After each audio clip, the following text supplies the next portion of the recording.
Hello, everybody. Welcome along to another Brighton and Hove Hope Exchange. But this one's a little bit different because not only are we sweltering today, but also this one is Pride themed. Yes, we're continuing the Pride vibe from last weekend. Okay, it wasn't like normal, but still, it's worth celebrating. And we're really happy to continue that this evening. So what's going to happen? Well, this is all about people coming on to express a goal, an idea, or an ambition that they have. And then we invite you watching at home to contribute any kind of information, contacts, advice, or any other kind of support that you can offer to help each person that comes on tonight a bit closer to whatever it is that they want to do. So I always do these events with somebody over in 5 ways, and that's Andy. Good evening, Andy. Please tell us about the Wall of Ambitions. Good evening, everybody, and welcome to this very warm evening. I'm standing in front of this wall. It's our Wall of Ambitions.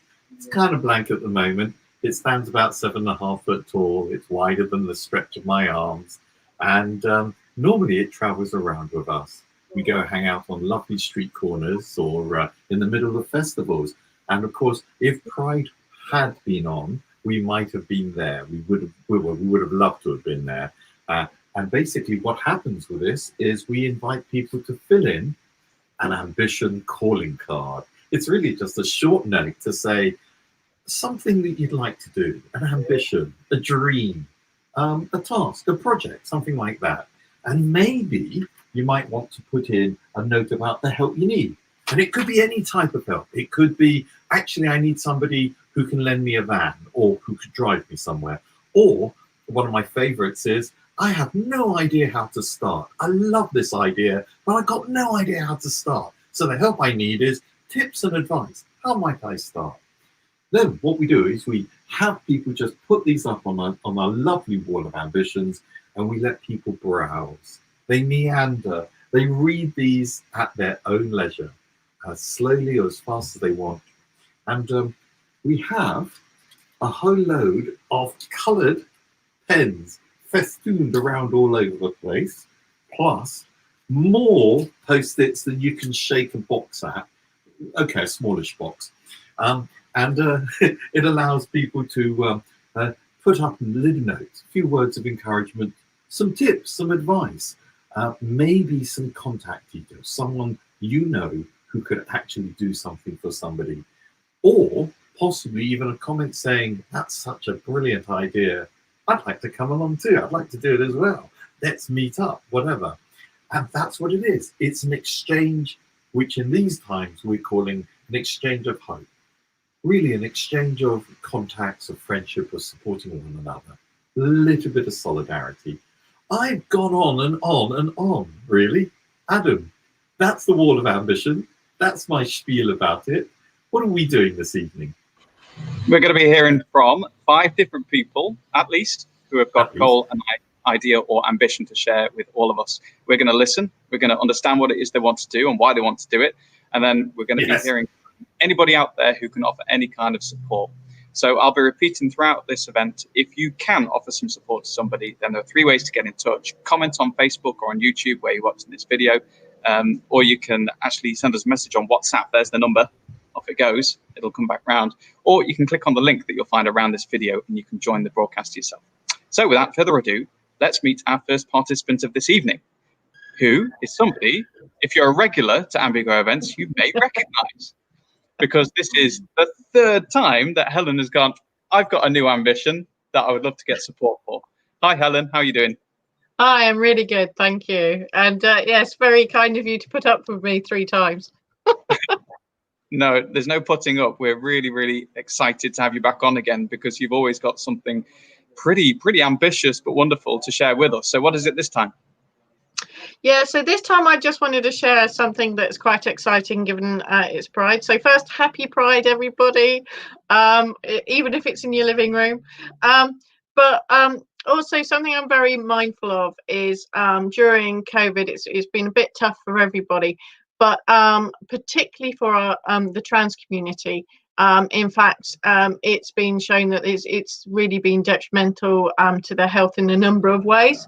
I'm quite passionate about addressing inequalities, and I think our community deserves a little bit more help. So what I'm creating is a online summit. I like doing things about well-being. So this is Trans Health Matters, so THM, and it will be a well-being event, and it will have lots of different talks and hints and tips as to how we can like access sport, how we can actually have different healthy living things, different advice about nutrition, and you know, it covers a range of things. So I'm very lucky in the fact that being in healthcare, what, 32 years, I might know the odd person. So we've got quite a lot of speakers, which is great.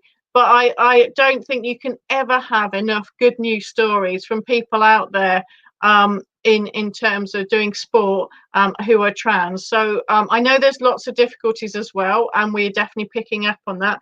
But we also want, if anyone's got some, you know, messages of how they managed to keep healthy and look after their well-being during COVID or before that, we would really welcome those stories, because we're just putting it together, and we want to make sure that, you know, we do a shout out for as many trans people as we can.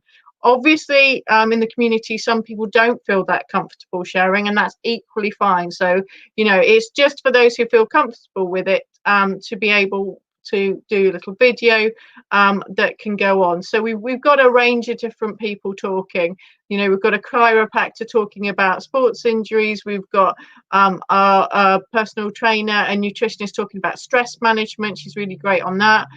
We've got another wellbeing consultant who's going to be talking about how to manage anxiety and mental health issues. We've even got some sexual health discussion we're going to have about contraception, the things you need to think about if you have to be trans or non-binary. So there'll be a range of different things.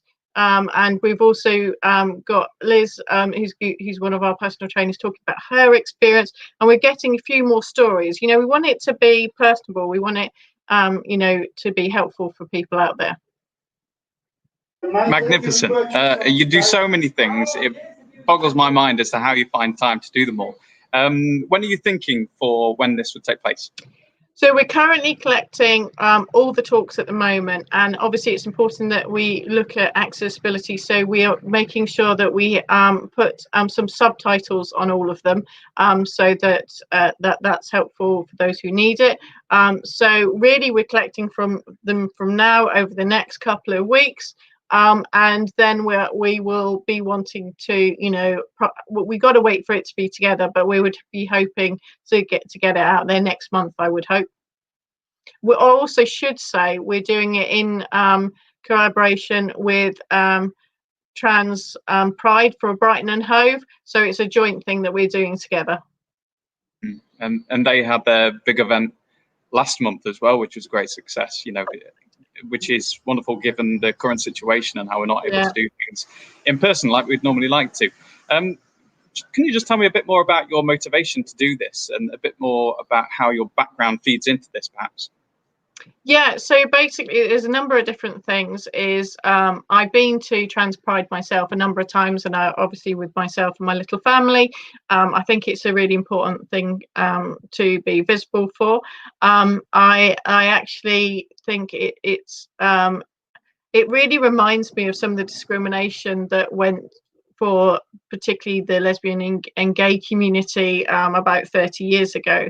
You know, I remember then being fearful of, you know, being kicked in, or having people going, can they watch me kiss, and all these other inappropriate stuff that still happens, but it was much more hardcore back in those days. And I know that for trans population that is very much a reality for people now. Obviously with the Gender Recognition Act, that it looks like it might go backwards. That's, you know, it's a really difficult time, I think, you know, because that was like literally years of lobbying to get that far. So it's something that I'm quite passionate about. I love living in Brighton, and I would imagine we probably have one of the biggest trans populations that there are definitely in this country, if I'm not sure if how it would compare in Europe or even the world, but it's very big. And I think it's important that we look after our communities. And I actually spoke to Sarah, who runs the Pride, and I actually said, you know, we should really have a conference. A health conference is a great opportunity. And she was like, yeah, absolutely. And we were in the throes of it and looking at that, and then that small COVID thing happened. So Sarah managed to amazingly pull it out of the bag with her and her team, and they managed to do the virtual event, which was fantastic.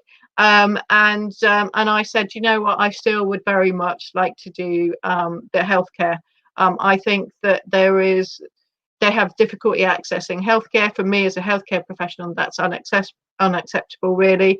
And so I think it's important to me for a whole number of personal reasons, as well as you know, as community. Yeah, absolutely vital to make sure that a lot of those health services are there and accessible.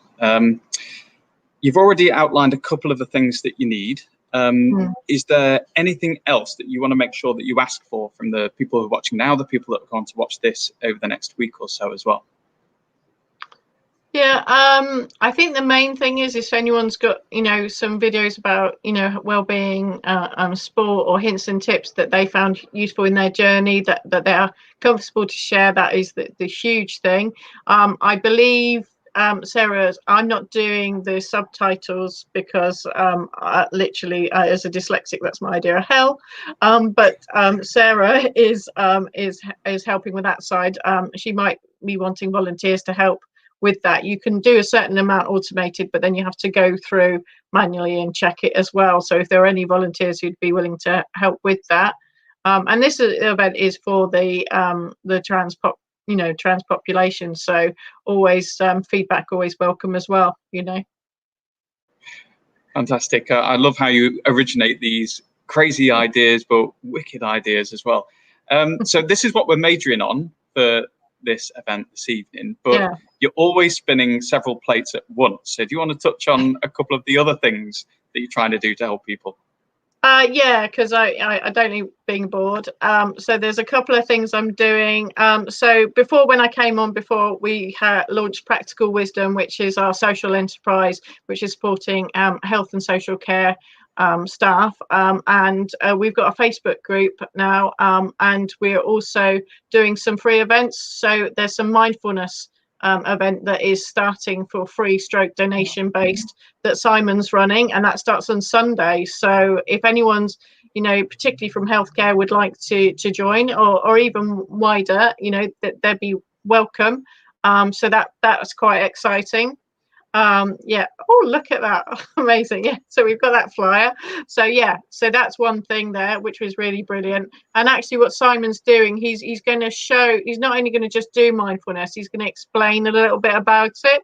And there's actually a 6-week program that people can do if they wish, where he'll actually go through it and understand it, so people could actually use it in their everyday work life as well, and actually be like practicing in it. So I'll be going through a number of different techniques over that 6 weeks, which is quite exciting. Amazing. And what about let's have a look at this one, the school start? Yeah, so the other one that we're doing, I have a little boy and he's 8, and trying going back to school on a good year was stressful, let alone with COVID. I'm very, very lucky because as an adopted parent, I got so much training and support, a lot more than your average bear. And I've really kind of up-leveled my knowledge about it over the last number of years. And I just wanted to make sure that we support other people with that. So I've teamed up with another practitioner who's got experience of working with CAMS, which, you know, child and adolescent mental health. And we are going to be doing 2 free workshops. One's about getting to school, which is on the 20th of August, and that's at 10:30 in the morning. The other is about anxiety and transition, and that's on the 27th. So we're doing those free events to help parents out there and carers with their kids.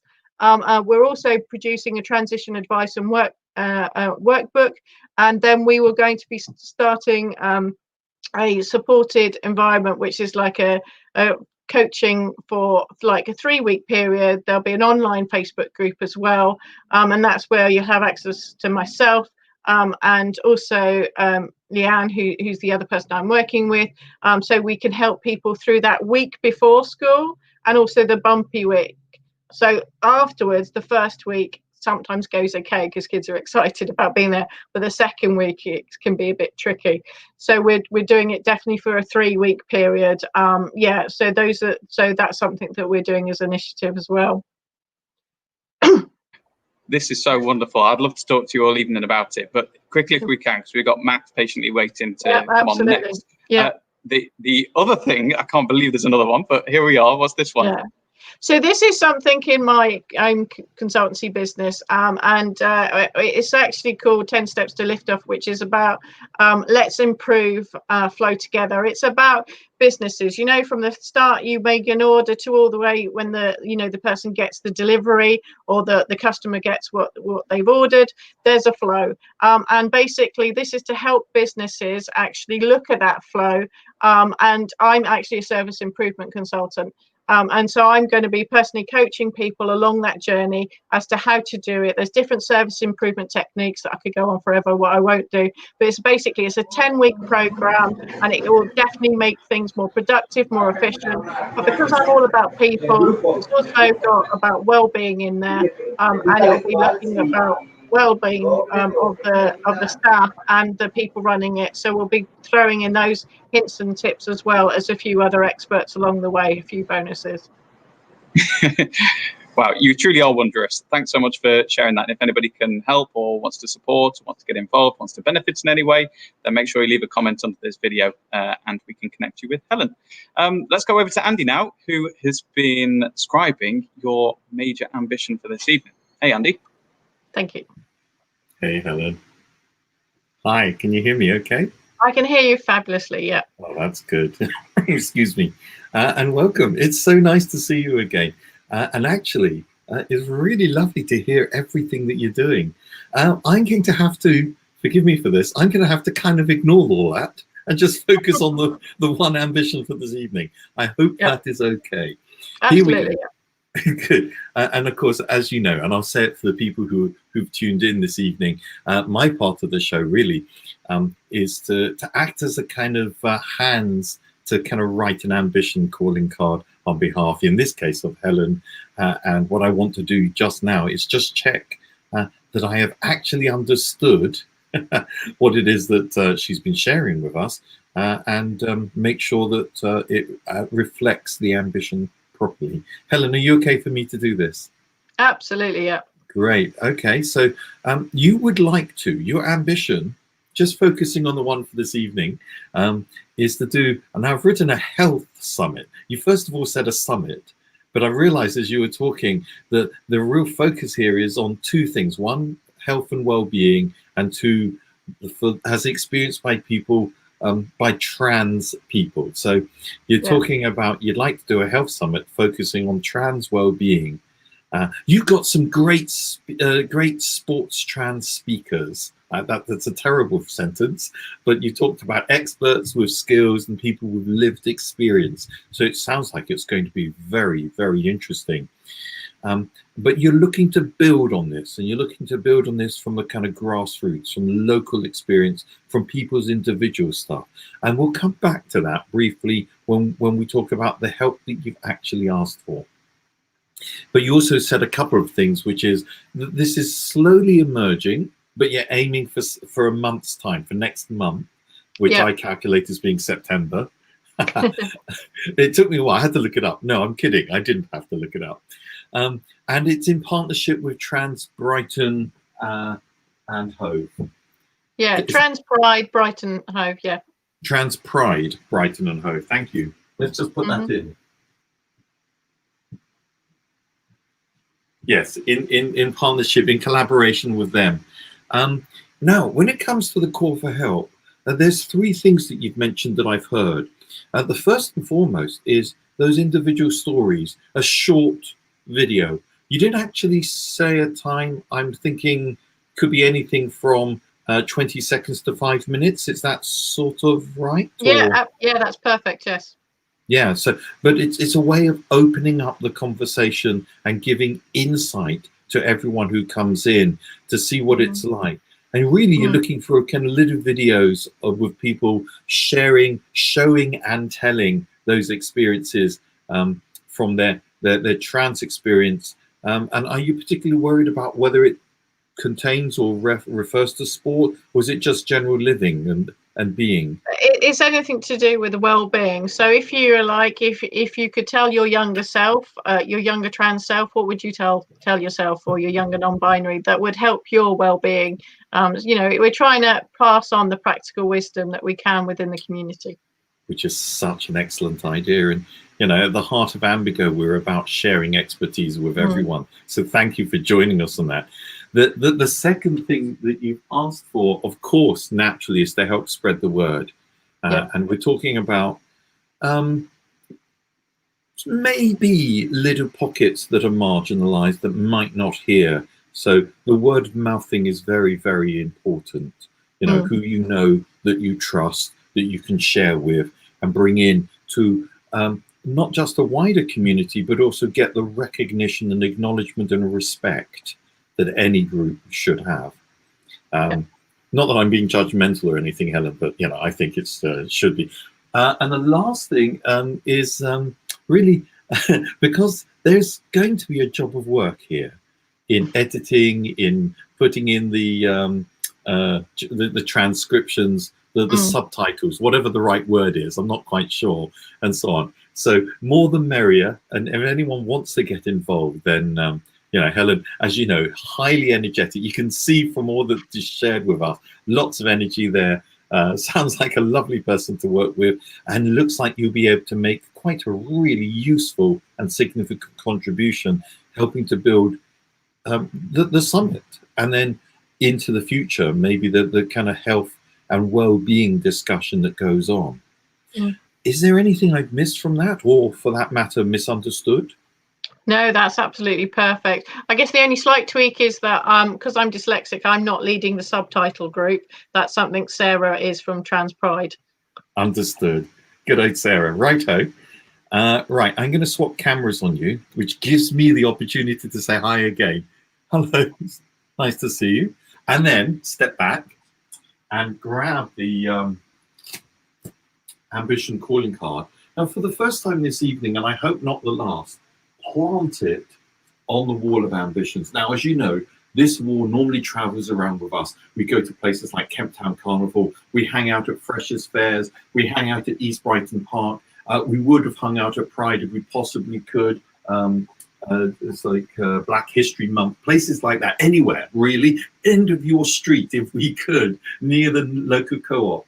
And we put people's ambitions up that they spend time writing, and you get the chance to read it. Now, of course, because we're on the internet, you can't do that easily, but you have the added advantage of the nice long conversation with Adam and my slightly more truncated one as well, as an insight into what's on that sheet. Normally, Helen, people, as you know, because you've been on the show before, people just browse these gently in their own time. They read in an untroubled way, as fast or as slow. If there's any difficulty, we have a team of incredible volunteers who I miss a lot. They're lovely people who will either help read or we'll talk about what it is we're doing, provide loads of pens, loads of Post-its, or basically just leave people be, which is, you know, if that's needed, that's what happens. And we often find that people are motivated to leave a few tips or comments. That's what these Post-its are for. A few words of encouragement, they're always good. Maybe some advice. And this is not new territory for Helen. She's got experience, as you've told us, with running large events, with organizing people, with the issue of well-being, what that means and how it relates to people. But of course, if there is something you know that maybe Helen doesn't, give us a word. She might know it, but if she doesn't, it's always helpful. You know, and that's the power, really.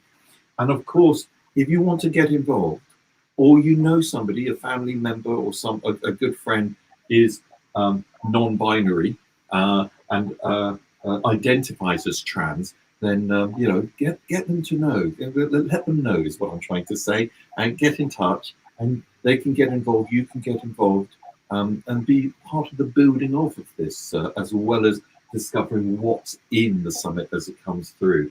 And of course, knowing how prolific and energetic Helen clearly is, forgive me for saying so, you know, there may well be lots of opportunities to do more positive work with loads of others as time goes on. As I've been speaking, Helen, has anything else occurred to you? Is anything else you'd like to ask from our viewers? Yeah, no, I was just going to add that you're absolutely right. Well-being is something that I'm very passionate about in a number of settings, and yes, there's always something on the go. Yeah, and equally, each individually are very important to me. That's why I'm doing them. It's right, and it's very important. And it's important to us as well. There's something that I really love about the Ambigo thing, which is we think about everybody, but we act individually. And yeah, it's often one-to-one. This is why it's lovely to have our volunteers and lovely to do what you're doing, which is, you know, recognizing an individual first and being able to make that connection. I'm in danger of mansplaining to feminists. It's a really dodgy ground that I'm on. I'm going to shut up and I'm going to call my friend and colleague Adam back on in order to go through, hi Adam, in order to go through how people can actually get in touch and save me from sticking my feet in my mouth. Okay, 3 ways to get in touch. 1, you can leave a message on Facebook or on YouTube, wherever you're watching this. Make sure that if you're on Facebook, you're leaving the comment underneath the video that's on Ambigo's page. If not, then we won't see it. So that's for those of you who are watching this in a group. Otherwise, you can click on the link that accompanies this video. So on Facebook and YouTube and Twitter and Periscope and everywhere else we're broadcasting this, you'll see a little link. If you click on that, you'll appear at the bottom of our screen. We'll be able to bring you into this broadcast and you can share with us the support or comments that you might have yourself. And then the other way to get in touch is by sending a message on WhatsApp, and there's the number at the bottom of your screen scrolling on by. Okay, thank you so much, Helen. We've really enjoyed listening to everything you're doing. It's wondrous and really exciting as well. So as you know, we'll send on any support that comes through, and we'll be making a social media post out of this as well. So we'll be trying to spread the word even further. That's fabulous. Thanks so much. All right, lovely. Thanks, Helen. Ta-ta. Right, okay, no time to lose. Let's go to our second participant of the evening, who's been sitting waiting there very patiently. Thank you for doing so, Matt. Good evening. Hi, Adam. How are you? Yes, I'm really hot. Not in that sense, but you know, actually, you know, overheating. Did you get down on the beach earlier? No, I've stayed away from the beach actually. Have you managed to get out in the sun? Yeah, it was so nice, and it come over cloudy. It was my friend's birthday, so we went down to the beach earlier, so it was good. Yeah, but I loved your exchange of hope. Like that, just as a phrase earlier, I think it was your colleague said it. That's amazing. It sounded. I just love the phrase. Well, we started these because normally, for those who don't know, we do in-person events, and we've done several dozen over the past few years. And so we bring people together to exchange support for their goals, ideas, and ambitions. And then when lockdown started, we went, oh, what do we do now? And we realized that everybody was really frightened. There was so much fear around. Yeah. A lot of people wondering what was going to come next. And we realized that people just needed a bit of hope. And we're all about mutual support, peer-to-peer support. And so we wanted to create something that was an exchange of hope. So here we are. Yeah, I know. It's an amazing concept, babe. It's great. Lovely. Thanks for saying so, Matt. Tell us about what your goal, idea, or ambition is. Cool. Yeah. So I'm by trade, I'm a recruitment consultant, but unfortunately with COVID-19, as with many, I guess hundreds of thousands of people really, that I unfortunately got made redundant and lost my job. So what it did do though is it opened up a new window for me, or a new door, however you want to say it, into the world of volunteering. So I met a lovely lady called Claire Kennedy. I know that you know Claire. She sends her love, and thank you so much for your donation to us as well. But yeah, she's just a really lovely, kind, warm lady, great personality, and she set up a brand new charity, Kennedy Street CIO. So for anyone who doesn't know, Claire's married to Kevin Kennedy, that some of you will know as Curly Watch from Coronation Street. And basically the idea behind the charity is that it's all about kind of taking recovery out to the community. So what we do is we kind of offer, it's all kind of volunteers who have gone through addiction themselves, and we then can kind of take the message out to the community and offer things like a peer-led helpline. We're currently going through training, basically. I mean, we got charity status, I think, about 6 or 7 weeks ago. So it's brand new. It's exciting, basically, what we're going to do. But we're currently training up kind of recovery coaches. So the idea is that if anyone is struggling with addiction, then they can contact us. They can call us. We can chat to them. Really, we've been through similar sort of things before ourselves, so we understand the issues that can come up. We're there to then support people and help them really to get started on their recovery by introducing them to the different fellowships depending on what affects them, and helping them on their journey really, and just showing them that there is another life outside of addiction, that it isn't boring. We're really not a glum lot. There's a lot of fun that can be had. And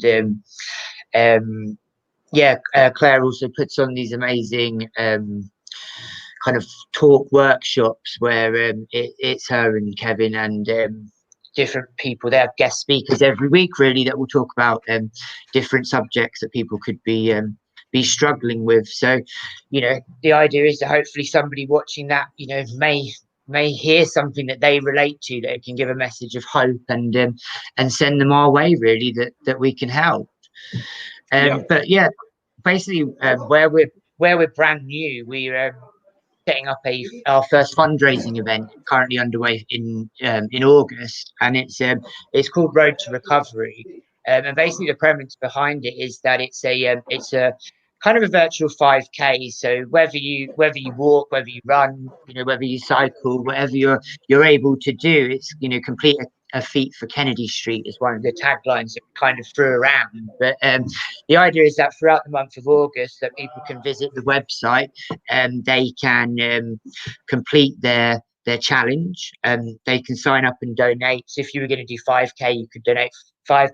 Obviously, donate as much as you possibly can. But or if you wanted to do 10K, do whatever you can really to help. And then what we're going to do is we're going to correlate all of the distances that people do, and then kind of the premises is to see how far our kind of journey and our road to recovery can take us. So currently we're nearly finished the first week, and we've raised over £60 already through these donations. So we've kind of on our map, we've kind of left Brighton, we got over to New Haven, and we're on a little virtual ferry at the moment on our way over to Dieppe to start the French leg. And so we want to just see how far we can go, but we've been so lucky. We've got some great corporate sponsors that have really helped us as well. We've partnered with the Sussex Community Foundation, the National Lottery Community Fund, Say Design UK, Citrus Orange, and the UK Addiction Treatment Centres, and they've all been really generous and offered us loads of support as well, which has really helped. And it's running until the end of August, and we're going to kind of culminate the event with a coffee and cake and a 5K walk, which we're tickets are going to be £10, and they'll be available on our website. But it's they're going to be over at the Big Beach Cafe. So for anyone who knows, that's over by Hove Lagoon on the 30th of August at 8 a.m. start. And we're really lucky enough to have Fatboy Slim, Norman Cook. He's going to be there with us, and so is Kevin himself. So it's just a great opportunity to come and have a coffee and some cake, meet the celebrities, come and have a walk with us, and get involved. And how amazing is that, by the way? You've got Norman Cook, aka Fatboy Slim, at the culmination of all this. And if that wasn't enough, and if that isn't enough to get people to come on board and join in with this, you've also got cake, which is the winner for me. So this is extremely enticing. Okay, so basically what you want to do is you want to help people in recovery, and right now the focus is on raising funds through this Road to Recovery challenge. So where should people go if they're interested in getting involved in doing this? So if you can visit our website, it's kennedystreetcio.org, and then hashtag R2R will take you straight to the event for the Road to Recovery, but there's a donate function on the website. So obviously we'd love for you to get involved and to share on social media once you've completed your feat for Kennedy Street. Challenge friends if you're watching and you know you're part of a running group, or if you know people that would be interested. And even if you decide that you don't want to participate yourself, then just log on and please just donate. We need funds vitally. We want to set up a database that we can use, and we need to make sure we've got kind of support for our telephone lines and training volunteers. And we can do a lot of good, especially with the LGBT community as well. I just wanted to mention that where it's kind of Pride Week, that a lot of us kind of, I guess, go through different identity issues as we're growing up and kind of finding ourselves. And a lot of people do kind of turn to whether it be drink, drugs, sex, to that they kind of, you kind of use that to kind of self-medicate, I guess. So it's I've lived in Brighton for 15 years, and there's a lot of people kind of struggling out there, and that we can really do a lot of good in helping them in the future. Absolutely. We've already got one fan. Jackie said, "Nice one," with some music and the cake. So she's looking forward to the celebration. You're going to come and join us, Jackie. I'm going to look out for you, babe. And you mentioned as well the recovery helpline a little earlier. So Claire, who is the incredible person behind Kennedy Street, probably one of them, she's just wanting to let us know that the recovery helpline number is, as you can see on the screen. So if you are affected by the issues that Matt has been outlining there, then that's a phone number you can get support from. So I'll just leave that on screen for a moment more. Is there anything else that you'd like to say to the people watching, Matt, in terms of how they might be able to support this and get involved, or anything else that you want to include? Visit the website, find us on Facebook as well, Kennedy Street CIO, pop that on Facebook, give us a like on there.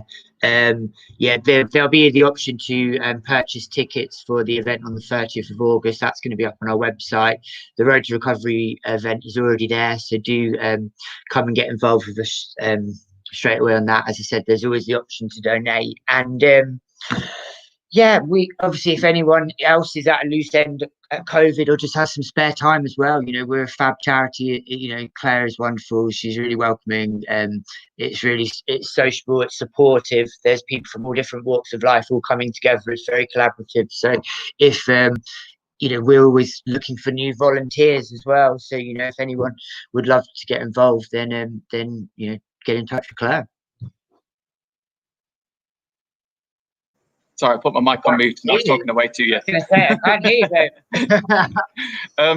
you. You've done an incredible job at summing all that up, and we can hear your passion coming through as well. And summarising that has been Andy over at the Wall of Ambitions. Hello, Matt. Hello, Matt. Hi, Andy. Hey, how are you? I'm good, thank you. You, sir, are a tour de force. What can I say? It's a pleasure to have you on the show, and as clearly a fantastic spokesperson for Kennedy Street Kennedy Street Foundation. Lovely to have you on. Okay, my role, as you know, is to attempt to do what you would normally do yourself if you were walking past the wall, which is to scribe in the best way that I can what you shared with us, your ambition, and maybe the kind of help that you're looking for. What I need to do now, with your permission, is just check in with you, make sure what I've written down is relevant, is actually right, and that I've not missed or misunderstood anything. Are you okay for me to do so? Yeah. Great. Okay. Well, now I wasn't sure in hindsight whether this is relevant or not, but you mentioned it, so it went on the sheet, which is having been made redundant, you've turned to volunteering. It sounds like you probably would have been very happy to help out with Claire and Kennedy Street Foundation. Oh yeah, regardless. That was just how I kind of found my way to Claire initially. But I'm a recruitment consultant as well. But there's not a lot going on at the moment. So if anyone's hiring recruitment consultants, obviously come, get in touch I with me suspect, that way, I suppose. I suspect, Matt, I'll that plug myself as well. I suspect, Matt, that skill is going to be very, very useful in the not too distant future. Yeah. Given our economy is going to take quite a change, and there's going to be a lot of talent out there. There's going to be need placing and replacing and so on. But that's an aside. Let's focus on the ambition you brought to us, which is really that you are using your opportunity of volunteering, and your ambition within this is to help people through Kennedy Street Foundation who are going through recovery. There's a lot that you shared with us. And it really is focused in on the fantastic work that Claire and her colleagues and so on are doing, and you're helping to raise awareness of that. In particular, the Road to Recovery campaign lasting the whole of this month. So there's where I changed the color of my pens, as I realized this is the kind of bit, the gold color there, supporting the fundraising activity. And it is for anybody and everybody, not just, of course, people who are going through the recovery, or family members and close friends who are related to that. But this is an issue that it's good to be able to support. And as Claire has said to us in the past, the demand for that service really has taken off. And we can understand that, with lockdown and all that. So when it comes to the ask for help, really there's a couple of areas that you're looking at. One, of course, is to help raise awareness of this campaign. Let people know. And of course, on your behalf, and there you are as well, we'll be asking all of our viewers who, if they feel so inspired, to just be mindful of it. And when it comes up in conversation, where you notice the topic is touching on that area, to come back and let people know that this is happening, and that there is not just raising funds for, but more importantly, enabling a significant support to happen. And, having had insight to what Claire and her colleagues are doing, it's a fantastic set of support that's going on there, stuff that you guys are doing. And of course, inevitably, there is the call for, can you help us raise the money? This is relatively new, you've said. You got this new status, and so you're kind of looking at getting the funds in, and the 5K, the virtual 5K activity is also very timely, especially for those of us who've become a little sedentary and have decided that we really know the top of our sofas really, really well. This is a nice incentive. And as you said, you can always get Adam to come out for cake, but kind of Norman Cook was also an incentive, so that's pretty impressive. Really, that's the heart of it. It's such passion about an ambition to really support Kennedy Street Foundation, in particular on raising awareness about the Road to Recovery campaign. Yeah. Have I got that right? Yeah, no, that's it basically. We are all about, we take recovery out to the community, so we're there to support people and their not even just the person suffering, but their families. We take recovery out to the community, and now we need the community to get behind us and help us to raise these funds to to really get going with it all, really. So if people can get involved and join the Road to Recovery event, perfect. Otherwise, buy a ticket and come down and see us on the 30th of August, or just go on the website. And if you've got any spare cash, then please do donate. Great. My apologies. I suddenly got disconnected, but I'm back now, and I can bring you in to the special chamber where we have the Wall of Ambitions. And nice. Here it is. It stands 7.5 foot tall, wider than my arm's breadth, and I get to grab the ambition calling card that I've scribed for you and planted here in a prominent position on the wall. Now, normally what happens is, you've probably heard me say, but for those people who've just tuned in, I'm going to say it again. We invite people to browse these ambition calling cards at their own pace. Read them as fast or as slow as you want to. Let them kind of ruminate across your mind. See what comes up for you. If you feel so inspired, grab one or many of the post-it notes that we have lying around, and maybe some of the hedgehog-like coloured pens that we have festooned about the place, and put up a few comments. We love little words of encouragement. They're great. Tips and advice, because there's more than just promoting Road to Recovery here. There's a whole thing about fundraising. There's a whole thing about raising awareness. So underneath letting people know about the fundraiser, which is a brilliant idea anyway, there's also the kind of opportunity to make comments about maybe you know something. Maybe there's something really brilliant that you've spotted that Matt, using his fantastic recruitment consultant skills, can bring to bear on Kennedy Street Foundation that will be an innovative and energetic way for him to be able to do more to help them. Or maybe not.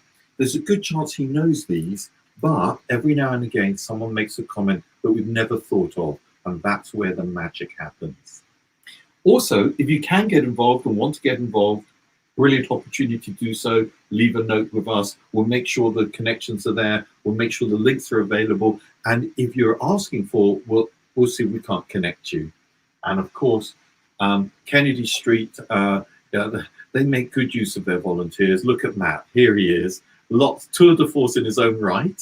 You know, kind of clearly getting a lot out of being and doing stuff supporting Kennedy Street Foundation. So if you feel that that could be a part of your life and can help you to reach out and do more in the community, and actually in doing so do more for yourself, then make a comment as well. Those are the sorts of things that might come in, Matt. And you know, we'll look forward to either passing them to you live this very evening or later on as people kind of watch this show on the various repeats. As I've been talking, is there anything else that you wanted to add to this at all? Or? I don't think so. That's amazing. You're very good at summarising. Oh, you're a hidden talent. You're a kind chap, sir. What can I say? Right. What we'll need to do then, which is pretty essential, is to make sure people know how they can get in touch with us, and therefore through us with yourselves. Yeah. Now, what I like to do is invite my friend and colleague Adam back in, and there he is, and ask the question, hey, Adam, how can people get in touch with us? The easiest way to do so, because you're probably watching this on Facebook or YouTube, if so, you just comment underneath the video, and then the comment will appear. So we've already had a message, for example, come in from Masood, who's just said, very nice. So he likes the sound of this. And I'll bring you a couple of other comments in just a moment. But it's easier just writing a comment on Facebook like you normally would under any post. Or you can click on the link that you'll see around this video somewhere, and that will actually bring you into this broadcasting platform. And then we can get you on and you can share your support yourself. Or you can send a message on WhatsApp and we'll pick that up right away and we can share that too. So just mentioned a comment or two that's come in. Now, Claire has been in touch once more saying, Matt is the most amazing champion for Kennedy Street. We are so blessed to have him as part of our recovery family. And you'll like this one, Matt. He'd be an awesome asset to any recruitment organisation. She's my biggest fan after my mum. So thank you so much, Claire. And we've had another comment as well from Magumi, and hopefully we'll have time to come to that a bit later because he's sharing his own ambition from Uganda. So if we get a chance, we'll read that out a little bit later. Okay, cool. Right, Matt, we're going to be in touch with you soon. We're going to make a social media post out of this as soon as we can. We've got a bit of a backlog, but is there anything else you'd like to share before you go? Thank you so much for having me on. It's amazing what you guys are doing as well. And yeah, take care. Thank you. Much appreciated. See you again, Matt. Bye-bye, Matt. Wicked. Right, we've got to speed along, Andy, because we've got no time to lose. Let's go to our third participant of the evening. And it's Amy. Hello, Amy. Hi. Hi. How are you doing? Yeah, not too shabby. How are you? Yeah, I'm trying to keep cool. It's pretty hot, but yeah, we're doing all right, aren't we? Okay, so I'm really intrigued about what your ambition is. So I know a little bit about what it's all about. But tell us in your own words, what is your goal or idea or ambition that you've got? Well, do you know what? Honestly, it all started off as a joke, and it backfired massively. I created Date My Mate South, a dating page on Facebook a year ago as a joke.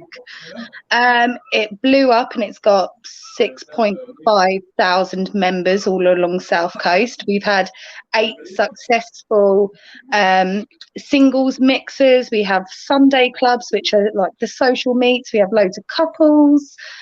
And then the LGBT community said, "Oi, we want one just for us." So I was like, okay, we'll do that then. So we've got one just for the LGBT community. I have another set of I have 2 sets of teams, one for the original page and one for the LGBT page. I'm not part of the LGBT community myself. Oh, look, there's my little page. But my admins are, and they are absolutely lovely. We're hoping to spread the word. We're hoping to do singles mixes like we do with the original DMM. We also do charity raising. Last year with DMM, we done like a toy raising. So me and one of my team, we went round to all these different houses collecting toys for families that are struggling at Christmas. We raised some money for Make a Wish charity, which are really lovely people that are actually members and found partners on the page. So they help, struggling families, and we're helping them raise money to buy a caravan or something for struggling families. So yeah, we're just hoping to do the same for the LGBT community, really. And it's getting there. It's a slow start, but everyone seems to be enjoying it. We can't really do events at the moment because obviously COVID. But we've done little mini meets in parks and things for people to meet, and it's a bit nicer than Tinder or Grindr or the other dating apps, because it's not all based on pictures. You get your personality out. You can talk to people. There's interactive memes and games and funny little things that we do. Like one of the things we do is Anonymous is a game, and you basically send your private messages that you want to send to a member to an admin. They post up on the page and they tag them, so you can be like, "Oh yeah, I think you're a bit tasty. You're single. Like, what are you looking for?" Things like that. So yeah. Well, this is really intriguing. How you said it all started by mistake and it's a bit of a joke. Maybe we'll come to that in a sec. But what is it that what is it you'd like to say to the people watching this evening and the people who are going to watch this at a later point? What is it that they could do to help or support or get involved or whatever it might be? Join the page, add all your friends, everybody, add your mum, add your mum's cat, everyone. Okay, add them. I will. Even if you just want to make friends, it's great. It's such a good social network as well. And it becomes almost like a little family. Not like a weird incestuous one though, don't worry. So if you find someone you want to date, it's cool, But no, it's really good. Lots of people have made friends. Lots of people, I have special members of my team. Some specialise with disabilities, and we have, lots of different areas. There's a buddy a sort of buddy system we have. So if you have anxieties and things, we help you out. If you want to attend some of the meets, Kaylee, she's from the original page. She works as an advocate for adults with special needs, and she's so good.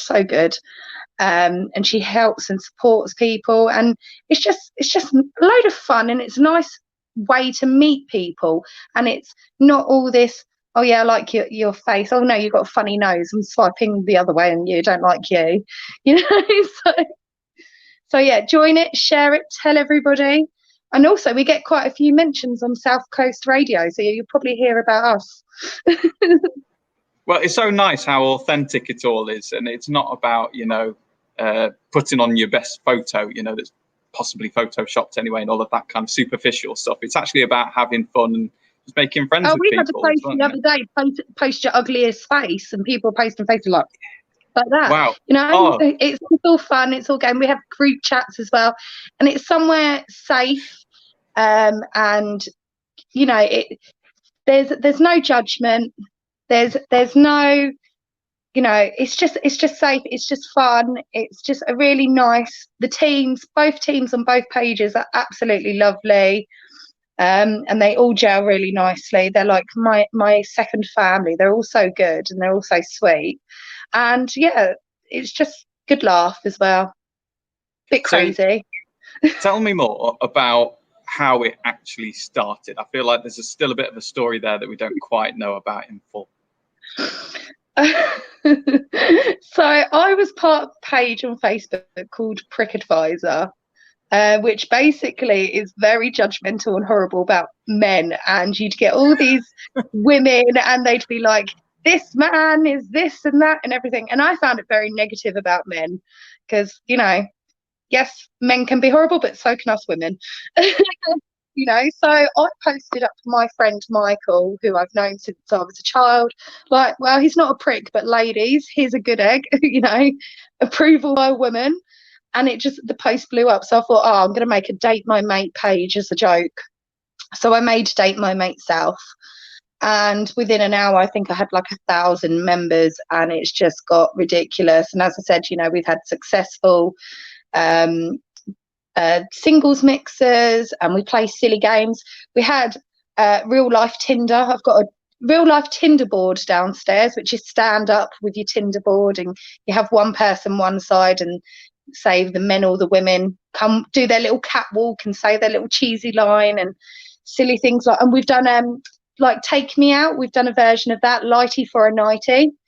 So all the women standing there with their lights, and they can either turn them on or turn them off. And so yeah, we just do silly little games and sucking off cucumbers and licking out cream eggs and stuffing. All right, calm down.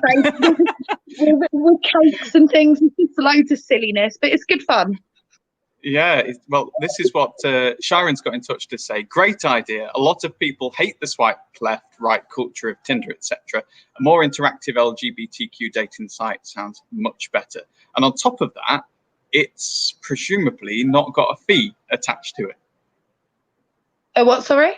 A fee. You don't have to pay, it's right? completely free. No, it's completely free. So yeah, it's just a Facebook page, and all you have to do is simply post up a few pictures of yourself. Say, hello, I'm Barbara from Southwick. I'm this age. I'm this sexuality. I'm looking for this, that, and the other. And I like to collect Pikachu teddies, for example. You know, and you can just put whatever information. Obviously, the more you put, the more you're out there. Yeah. You know, interact as much as you can on the page. If you see someone that tickles your pickle, give them a message. And it's just a fun way of getting to know people as well. And as I said, there's group chats. There's a group chat for people if you prefer men, or people if you prefer women, or if you fancy a bit of both, go in both, you know. We do an after dark chat once a month, which is a bit of a naughty one for anyone who's a bit naughty, which we won't go into detail because, you know, it's before 9 o'clock. Thank you for considering that. I appreciate it. So there's the link on the screen to the group. Of course, that's not very memorable, is it, all those numbers? But if you go to the Facebook page, Ambergo's Facebook page, you'll see that as a link underneath this video. Otherwise, you can just search for Date My Mate South and then in brackets LGBT+. Okay, right. Let's go over to Andy. I'm sure he will have enjoyed listening to this. Let's see what he's written down for you. Hi, Amy. Hiya. Hi. Well, welcome. What can I say? Welcome to the show, and welcome and thank you for bringing in your ambition. As you know, my role here is to just check with you. I've attempted to summarize what you've said as an ambition and possibly a little call for help. And what I want to do is just check that I've actually understood what you've said. You okay for us to go through this? Yeah. Right. Well, you've actually told us about the Date My Mate South Facebook page, which, as I understand, has actually been going on for a little while now. So your ambition, say again? Yeah, it's been going for a year. Yes, so it's going for the year. That's good to know. So the ambition really is to build on this. So I've written, and I hope this is okay, that your ambition is you'd like to make this dating support site service Facebook page. You'd like it to make it work for the LGBTQ community, in addition to the groups of the people who've already, the 6,500 or so who are already kind of hanging out, having a lot of fun in that space. And as we've seen from one or two of the comments, it sounds like this is going to go down really well. What you've explained to us is something that is so full of energy. It's very amiable, it's very fun, and also very safe, because you've told us about your colleagues who are working on this and making sure that it is okay. So really, you're looking to use that fun and safe approach to introduce people and those people who identify not just as part of the LGBT community, but also seeking, contacts, maybe for themselves, or just drawing on the title of your page, throwing their mates into the deep end and getting them we to. love a mate stitch up. That's the best thing about it. We love a mate stitch up. Yeah. Oh yeah. Right. Brilliant. Well, if Adam wasn't taken, I'd arrange to throw him in for you. Right. But it's okay. You go make some friends down the local pub or something. Be like, right, you're single. I'm bunging you up. There's a certain magic to that. What can I say? When it comes to the help that you've asked for, you were eloquent in such a fun way. Just join the page. Yeah. Join yourself, join your mother, join your pet Dalmatian, whatever. Yeah. Join your little chihuahua called Chimichanga or whatever, Yeah, and get everyone in.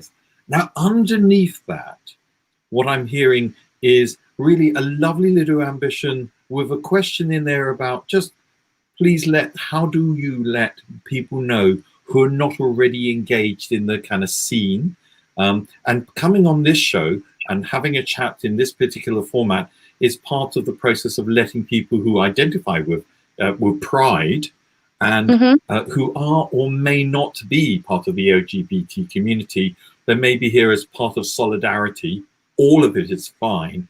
It's really about the marketing, the letting people know about it, without getting too serious, because the heart of your Facebook page seems to be nothing more than just straight fun, innocent, great, well, maybe not so innocent, but a lot of fun. Yeah, some of them are definitely not innocent, the filth pots, especially the cougars. Right. It's a term you use for people commonly, do you? So that's what they call themselves. They call themselves the Cougar Club. Right, that's fine. And they come to I'm every event, and they love it. And our age range is so mixed as well. I mean, you cannot. Yeah. Obviously, we don't accept anyone under 18, but I mean, I think one of our eldest members are in their 70s. And we have such a wide age range, and it really is for anyone and everyone. Brilliant, and I love the energy. If you like. I love the energy and the joy that you're bringing to this. Okay, what I'm going to do is I'm going to swap the cameras out. Okay. Here we go. There we go. Hello, this is me. Hello. just modestly showing you the wall of ambitions. Oh, yes. Yeah, it's like 7.5 foot tall, wider than the sort of wingspan. And I get to grab the ambition calling card that I've just transcribed for you. And, well, let's plant it there. Nice dead center. And the idea, it's surprising, actually, how something like this will really take off on the wall. Occasionally we'll get something.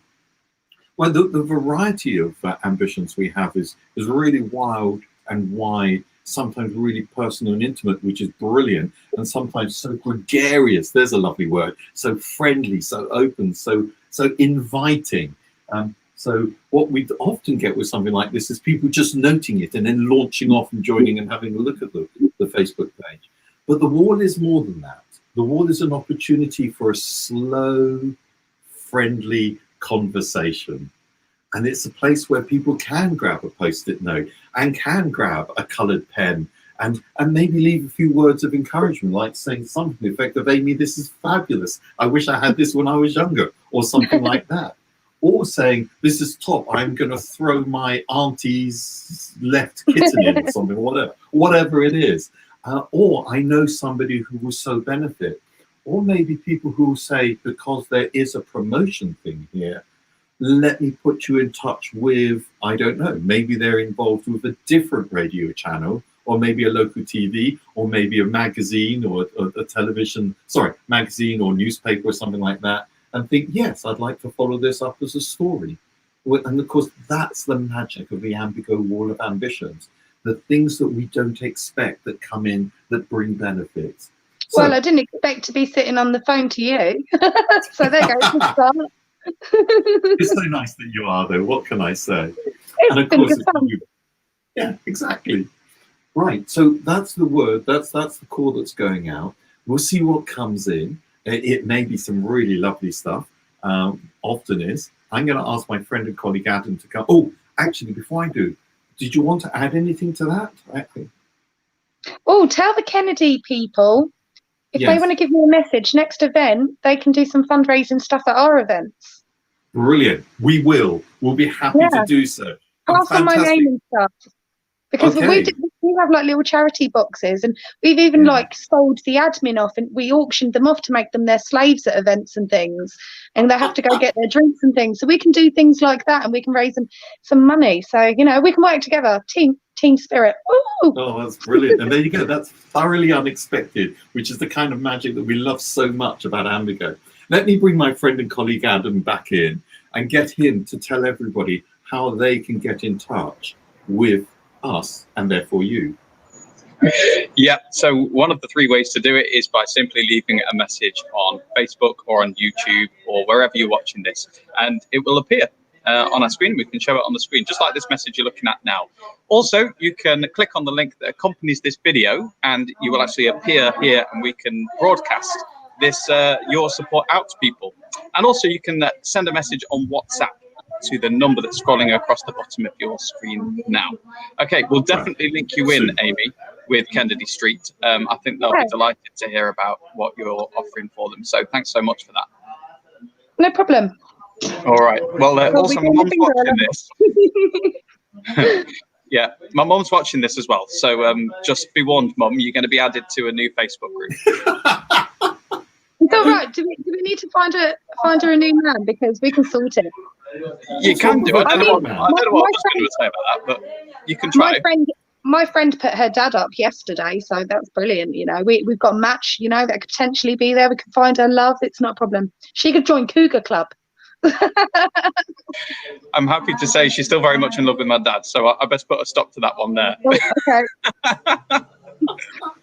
but she appreciates the offer, I'm sure. Hey, Mum. Sorry, Dad. Okay, quickly moving on. We're going to have to get to our next participant now. Thanks so much, Amy. We'll be in touch with any kind of support or any other thoughts that people have that come through as well. All right. Thank you very much. Thanks, Amy. It's been a lot of fun. Bye-bye. Bye. Thank you. See you, Amy.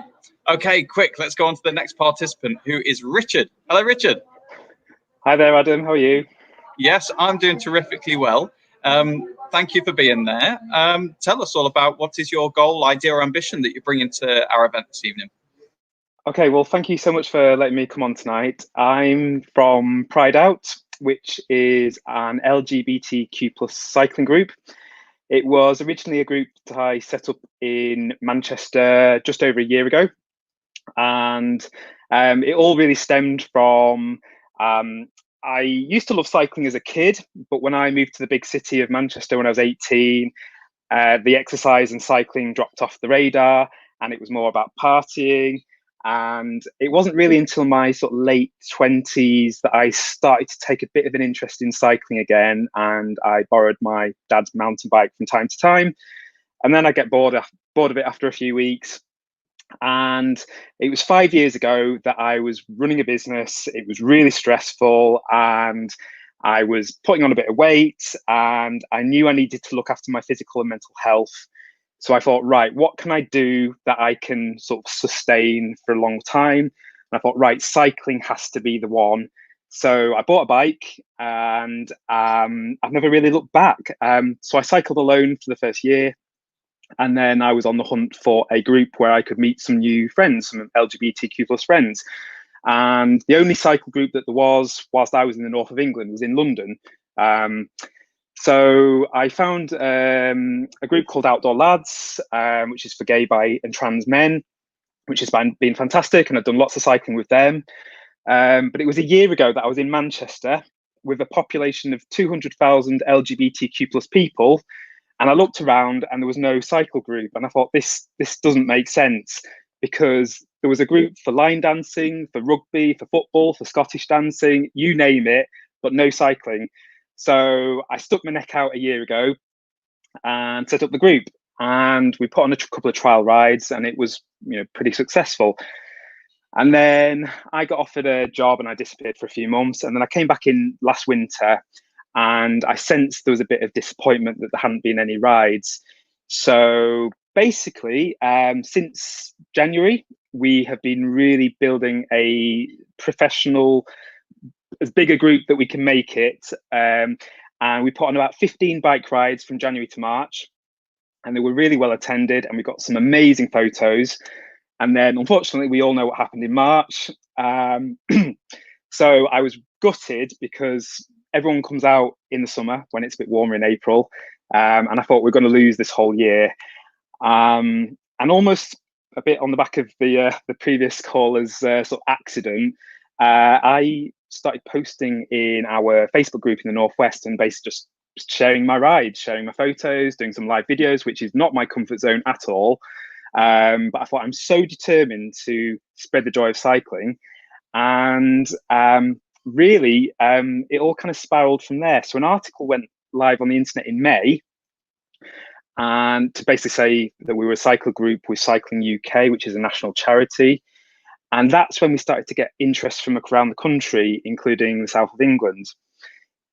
We basically had people saying to us, are you doing cycling in Brighton or London or Newcastle or Scotland? And we were turning away people and saying, not yet, maybe in the future. And then that got our minds thinking, why are we turning people away? Because there isn't an LGBTQ is really genuinely diverse, and that's really what Pride Out is all about. It's about, for everyone, regardless of your age, your sexual identity, your gender identity, your ethnicity, even the bike type you've got. We won't turn you away, with an asterisk. Maybe a penny farthing could be tricky, but we'll try and accommodate everyone. And yes, so basically since May, we set up 9 additional Facebook groups. So we've got about 2,500 people in those groups.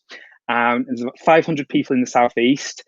And we're really looking to basically spread the word that we're a new cycling group, and we're going to be commencing trial bike rides in the Southeast in the coming days, weeks and months. And we basically just want to get the word out. Okay, that's brilliant. Thanks for summarising all of that. So for people in Brighton and Hove, they can go to the Pride Out Southeast page. Just been looking, like you say, nearly 500 members now. So the ambition there is to expand that, get more people involved. Is there anything else that people in Brighton and Hove could do to help? So, I lived in Brighton and Hove briefly in 2012. So it's an awesome place, especially on a hot day like today. Not quite as hot in the north, but basically we are looking at the moment for some volunteer ride captains or ride leaders. So on our Facebook page or in the Southeast Facebook group, which you've just put on your screen, people can join the group, even if you've not cycled, even if you're just tempted to buy a bike and start cycling again, or whether you're cycling 100 miles on the weekend, it doesn't really matter. Just get involved, join the group, and we will be putting on trial rides once we've got a few leaders in the Southeast, and we really just want people to spread the word. One of my main ambitions is that I'm aware that the LGBTQ plus community does suffer from depression more. Our community is more likely to feel lonely. We're more likely to take drink and drugs to deal with life. And cycling and exercise and socializing in a healthy environment is just such a tonic. I know so many people want to meet new friends or meet budding, potential partners. And a lot of people go to pubs or use apps or websites, which are great in small quantities, but they can be unhealthy environments in large quantities. Whereas if you turn up to a bike ride, you're getting some fresh air, you've got something to talk about on the ride, the weather, the scenery, the animals, whatever. And then afterwards, you tend to have made friends by not having just been on a bike ride. You don't even have had to you don't even have to have spoken a great deal. And it's just that joy that I really want to spread to as many people as I can. And there's about 3.6 million LGBTQ plus people in the country.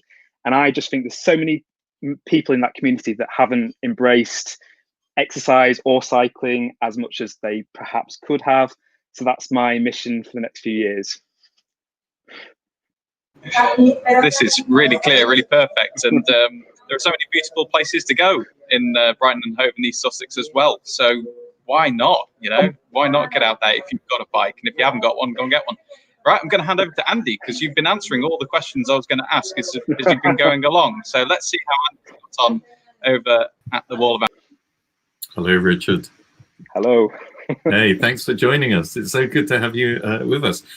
It's an interesting ambition. It took me a while to understand exactly what it is, but hopefully I've got it. So what I'd like to do is just check with you because, as you know, my job here is to act as your kind of your pen master, as it were, try and do the writing on your behalf. So I'll go through what I've written on the ambition calling card and check with you to make sure that I haven't missed anything or misunderstood anything. You okay for us to do that? Let's do it. Right, here we go. And now, you set up Pride Out, an LGBTQ cycling group, and this is really originally you set this up in Manchester. That's right. Yeah, and because of the closing off and so on, there's a lovely story you told us about how you kind of dropped off from activity and then it relaunched again at the beginning of this year. And it sounded like such a lovely, exciting thing that was happening there. And then there's this horrible hiatus and, lockdown and so on. Now, the crucial thing here is that you kept that conversation going online and that has prompted interest from all over the country. But I focused in because this show really is about, it tends to focus on people in Brighton and Hove and the area around us. So really, I've worded your ambition as you would like to continue to spread the joy of cycling. Lovely phrase that you said there. Opening up an LGBTQ plus group in the Brighton and Hove area as well. And this in a way is responding to the responses that you had, hence the specific Facebook page that you've done for this area, though you've mentioned other Facebook pages as well for other areas. Well, that's it. We set up the Facebook group in the Southeast, and I'm really aware that joining a social group can be really intimidating. I know it was for me. So we almost want to create a holding pen, if that doesn't sound too awful, where people can basically just see what's going on, observe people's photos, stories, and then when the time's right for them, especially when we've got rides going, they can say, right, do you know what, I am going to go on that ride today. And then hopefully that's just the start. And then obviously, as we get more people in the group, we get more ride captains, and then we get more events going, and it'll be sort of just self-fulfilling. That's such a sensitive approach, making it transparent, allowing people to see what's going on, allowing them to get a vision, a feel, a sense of, so that when they do have the courage or the time or whatever it is to actually say, yes, I'd like to get involved. They already know not only what it's like, but also see the friendly faces, get a sense of the camaraderie. I can't say the word that's coming through. So when it comes to the core, sorry, you were going to say something? Yeah, the one thing I just wanted to quickly mention actually is that we're all about inclusivity. So I mentioned earlier that we want to be for all ages, all gender identities, all sexualities. I was really aware that in the beginning, if we didn't, if we just let things happen naturally, chances are we would have become a white men's gay cycling group, and that was really something I wanted to avoid. So we had a meeting back in January. And it's like, how do we make sure that we are inclusive to trans people, to people of all ethnicities, women? And that's been we've still got work to do, but that has been quite successful. So some of the rides in Manchester were becoming much more diverse in terms of gender. So I just want people to know that whatever your identity or background, you are welcome. That's a really good point, and thank you for sharing that. And of course, from what you're saying, I understand that you're backing that up with the very first non-white male kind of person who starts to put that image into your discussion group, opens it up so people can see, hopefully, themselves, someone like themselves, someone they identify with, and you cycling the talk of actually genuinely kind of connecting. I might steal that off you. No, feel free. So when it comes to the call for help, there is something else. I've written two things down. One is volunteer ride captains, leaders who could take a lead on a group, and the group that you'd help them put together, and you do some test rides and see and get some nice feedback, see how that goes. Exactly. And of course, the other part of it, which is letting other LGBTQ plus community members who like cycling or toying with cycling know, so that you can, kind of integrate them at the right level for them, because you want it to be so welcoming. Now, the third thing that I don't have room to add, but you've just told us, is this ambition about spreading it wider and further beyond your own, the identity that you present as, in your own right, and making it open and welcome for people who identify differently and may even look different, or have some sort of difference that would otherwise make them feel a little excluded. Completely. And cycling UK is a charity, and we're affiliated with them as a group. Yeah. And they came up with a brilliant strapline recently that cycling is and should be for everyone, regardless of the bike you own or the kit that you want to wear. It doesn't matter. If it gives you pleasure, get involved. That sounds brilliant. I'm going to swap cameras out, if that's okay, and bring you into, I'm going to use the word studio, but it's not really a studio. It's a sort of a location for the great wall of ambitions. Here we go. This is our wall of ambitions. It travels around with us whenever we can. It's too big to put on the back of a bike, but a trolley maybe. Anyway, I shall grab the ambition calling card. And actually, we wouldn't mind doing that. I mean, a lot of what we do is fairly local. And we did try to get a trolley so that we could wheel it around. Certainly reduce our use of vehicles, motor vehicles, what I say. Anyway, Richard, I waffle on. We got your ambition calling card up here. And looks like my friend and colleague Adam has managed to put one of the website links up. Well done. Thanks for doing that, Adam. Now, what normally happens, as you know, and I'll say it if you just tuned in, is this is the Wall of Ambitions. It's the kind of mainstay of Ambico's sort of stuff out there, just supporting exchanges between people. And it's the opportunity for a slow conversation where you get to have a little read of what other people are interested in or passionate about, or maybe a little dream, ambition, task, something they'd like to do. What you could do is be inspired by that and grab a calling card yourself and add it to the wall, or grab one of the post-it notes, or many, some of the pens that we have lying around, and where you're inspired to leave a few comments. We do like comments because this is part of the slowness of the conversation. We always make the pledge whenever we're out there in Camptown Carnival or East Brighton Park or wherever, is if the person who's left the calling card has given us their contact details, we will ensure that any comments that they get make it through to them. And Richard, we make the same pledge to you, my friend. Anything and everything that comes through, we will get through to you. That's amazing. And it's all part of the way of helping this exchange across the community. And in the same way that you have a dream of being inclusive of people who are not like you, one of the ways we want to do that is because you don't actually get to see what this person called Richard looks like.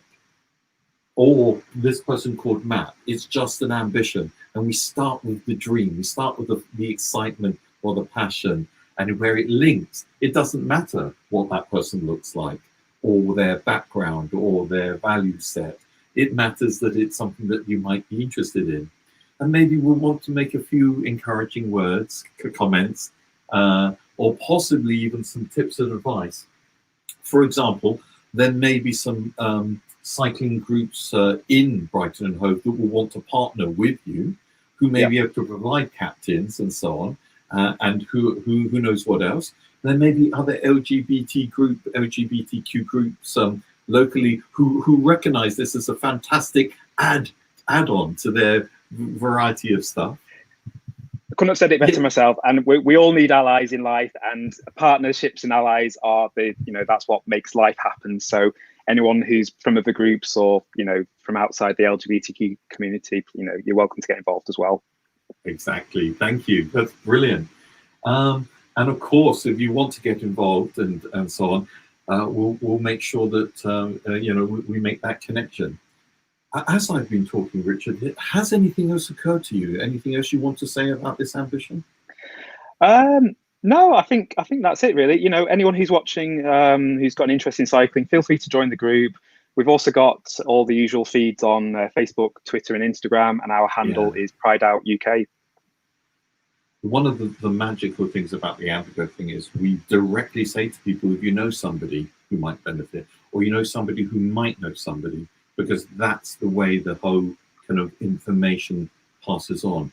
And of course, there is nothing better than word of mouth. There is nothing better than seeing someone telling you about this. And of course, in order for them to know about it, here we are exchanging the hope across the city. There we go. All right, my duty then is to call my friend and colleague Adam back in, because he just so eloquently explains to people how they can get in touch. Come on then, Adam, do your thing. So people can get in touch by simply leaving a message on Facebook as a comment underneath this video, just like Sharon has, who simply said, "Sounds great." And Sharon. she also wanted to give a message to you, Andy, in response to the Wall of Ambitions, saying it rocks. Thank you. Oh, thanks, Sharon. And if you want to hear about Sharon's own ambitions, which is really quite fascinating as well, around writing articles to do with the environment, then you can look back at our event from last week, because she was one of the participants in last week's show. So if you are watching us on YouTube or on Facebook, you can go back, have a look at our old videos, and you'll see Sharon there as the first participant. Thanks, Sharon. Anyway, back to how people can get in touch. There's also a link you'll see around this video. If you click on that link, then you'll actually appear on the bottom of our screen, and you can join this very broadcast here, and we can hear your comments of support or any other thoughts as well. Or you can send a message on WhatsApp. We've got that ready and waiting as well. So if you want to send a WhatsApp message to the number on the bottom of your screen, you can do that as well. Thank you so much for sharing your goal this evening, Richard. It's been a real pleasure to hear. And, the weather is, am I guessing that you've actually been out for a ride this evening? No, well, actually, I wasn't in my lycra. This is one of my little loose tops that I wear. But no, I put it on just to show my cyclists. Well done. Very good. Yeah, just like a football fan would wear their team jersey. Yeah. What else can I wear? Well, it fooled me, but no, it's extraordinarily hot right now. But otherwise, it's pretty decent weather to be going out there to do this. So I'll just show on the screen once more the group address if people want to find out more and get involved. Pride Out, it's a great name as well. See what you've done there. Pride Out Southeast is the address, so you can search for that on Facebook. All right, thanks so much, Richard. We've really enjoyed hearing all about that, and we'll be in touch if anybody gets in touch with us, asking for any kind of support or anything like that. All right, thanks, Richard. Fantastic.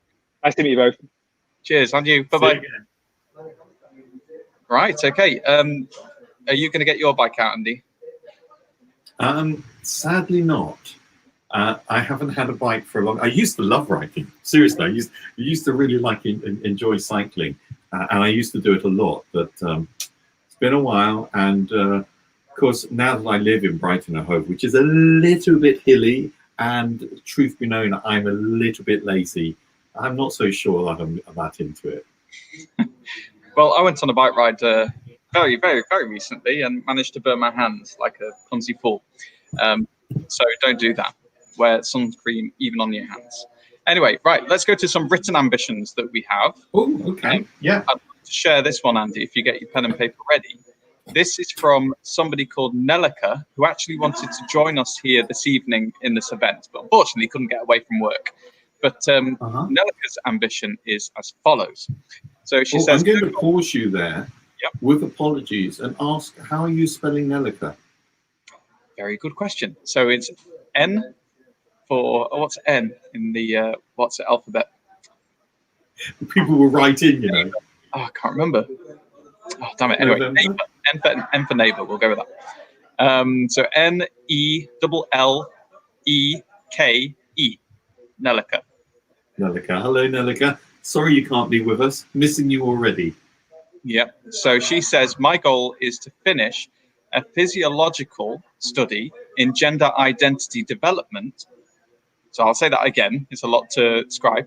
So she wants to finish a physiological study in gender identity development in relation to meat consumption so that she can finish her degree in applied psychology and sociology. And Nelika says, you know, I'm really sorry about this.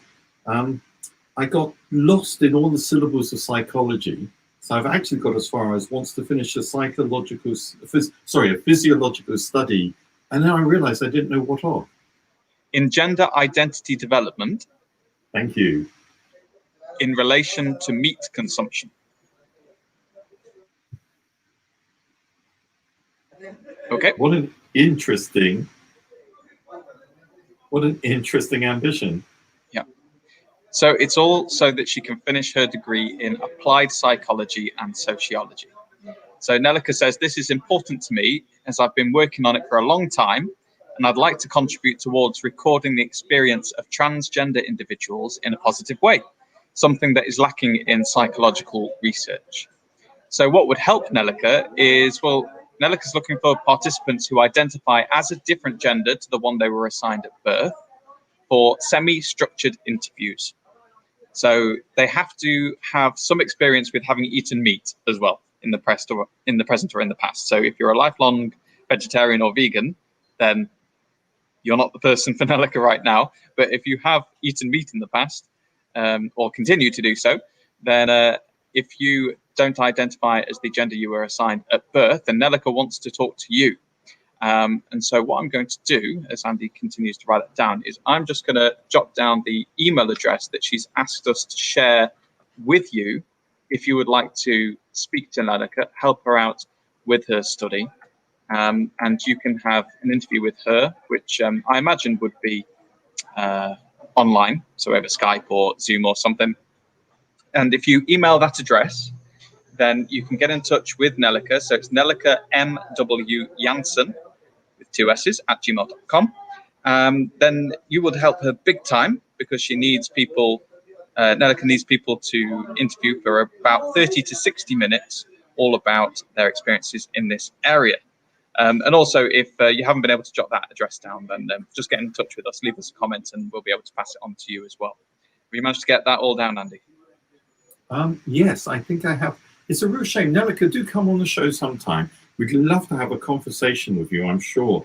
The thinking behind that, whether you're looking to contest some sort of hypothesis, whether you're doing something a little bit more generative and emergent and looking to discover trends or something, and what it is that made you think that there might be some sort of correlation or connection or attribution or some connection between gender change and meat consumption or change of meat consumption. It's a fascinating topic in its own right. And, you know, we would have been very happy to have had a long conversation with you, I feel. Okay. Thank you, Nelika, for writing that for us so we can put that on the wall of ambitions, and we'll be in touch with you if anybody reaches out to us to be interviewed. So the next one I would like to share is actually this comment here that we've had in from Mugume. We've got to reach over the top of it because it's quite a long one.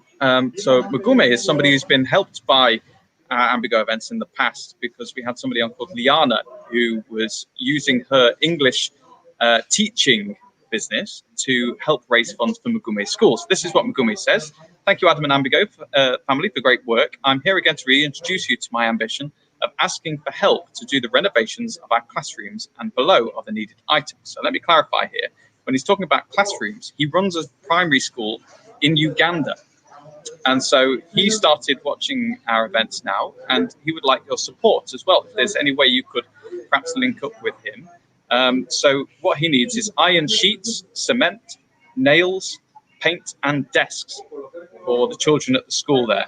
And your support is very important, he says. So you've got the address there. And also what Mugume says is that they need online volunteers for the project as well. So if you would like to volunteer remotely, then there's the address, or get in touch and we'll connect you to Mugume. Has that all made sense for you, Andy? What will the online volunteers be doing? Do you know? Nope. All we know so far is what Mugume has put there in the comment. If you're still with us, Mugume, I think you are, and you'd just like to share what the volunteers would actually do, that would help us greatly, so that people would know how they could help, and we'll be able to explain that. So yeah, do get in touch, write a little comment again, Mugume, if you can, very quickly. But otherwise, did you manage to get that one down, Andy? The bare bones of it, yes. So there we go. And actually being able to air it is probably the important part of it. Yeah. There's such a lovely conversation in there about the nature of the school, who goes to it, why it's in particular need, and actually, for that matter, we can go into quite some deep conversations about how it's funded and so on. And given that this event is Pride themed,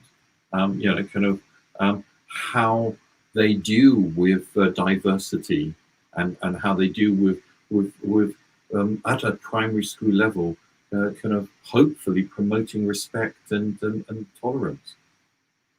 Lots of conversations we could have there. Anyway. Yep. So let's go to another ambition we've had in, shall we? So let's see. Here's one from Jamie. And Jamie says what he wants to do is start doing freelance work in home producing and mastering. So we're talking about music here. So he wants to start doing freelance work in home producing and mastering.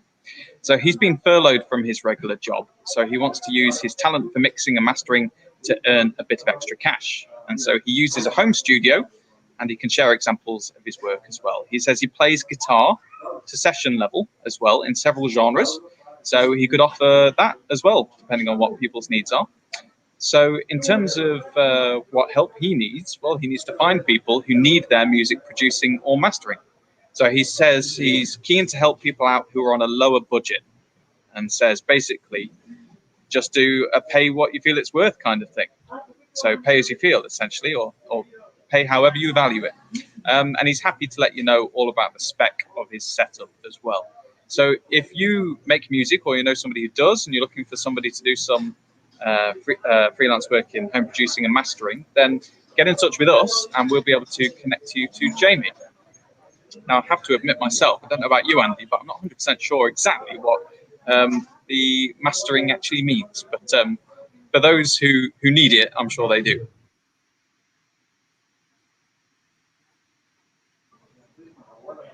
And he scribes away. Yes, which is often the thing. Yeah, I have to admit, I'm not quite sure what mastering mean in that context.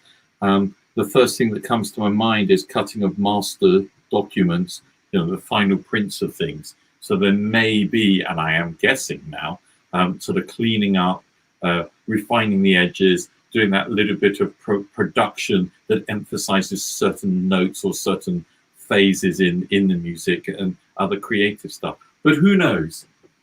Jamie, if you want to kind of get in touch with us and let us know, we'll add it to the Ambition calling card.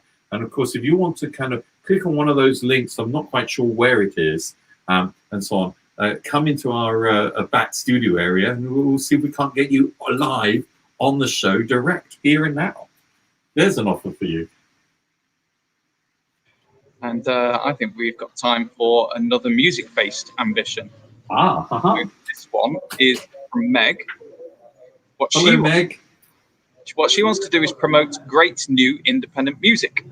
So she started an independent blog that offers music reviews, and it's called Dusty Studio Productions. So she wants to promote great new independent music, and she started an independent blog. So what would help her is basically if we could all think about people we know who are making new music, because she wants to hear about new music releases, and she might review them and get them more exposure as well. So it's a win-win. She gets to have more content on her blog, and if you're an artist, a musical artist, then you get to have your music reviewed as well and publicized. So it sounds like a great offer. And actually our next participant is somebody who makes music, and I wonder if that might be of interest to Emily, who we'll be speaking to momentarily. But it's nice to have some music ambitions. Maybe we'll do an event in future times that's themed around music, because it's something that is a big industry locally. Yes, I was thinking that. There's quite a lot of local talent. There's a great deal of innovation. You know, kind of what Meg is asking for here, we might get floods. If you know somebody who's quietly producing, you know, in a kind of modern version of a Daniel Bedingfield kind of a way, lots of music in their own bedroom or whatever, and think that this might be a nice opportunity for them to get known, or at least maybe have some feedback. You know, Meg, by the sounds of it, is happy to blog about you, to review your stuff and promote. Of course, the phrase she uses is great new. New we can talk about. Who judges great? Well, I guess that's down to Meg. So if you fancy taking that test, get in touch with us. We'll put you in touch with Meg and roll the dice. Let's see what happens. Let me get that card on the wall. Yep. There we go. It's been quite a... Sorry, I did not catch what you said then. Don't worry, it was unimportant. Carry on. I was just going to say it's been quite a range of ambitions this evening. Touching on things like promoting, promoting our friends over at the Kennedy Street Foundation, getting into that discussion, the kind of deeper discussion about how or what we are in terms of our identity, and maybe the connection through our consumption. And of course, Richard's wonderful little thing about kind of opening up cycling as a way of gathering together, and Amy's more fun than you can shake a stick at, ditch your mate into a dating situation type activity, which actually sounds like it has the kind of energy that I think, I would want to be a part of, even if not part of an LGBTQ community. There's a few highlights for you. Yeah, it's been really varied, and we've got one final participant now to come who's coming with another different kind of ambition this evening, and that person is Emily. Now, Emily, can we hear you first of all? Can you hear me? Yes, we've got you. Thank you, Emily. Now, your webcam's not working, is it? So we can't see you, but we can hear you, which means we can listen to you explaining about what your goal, idea, or ambition is. I already know what it is. It's quite exciting, but tell us in your own words.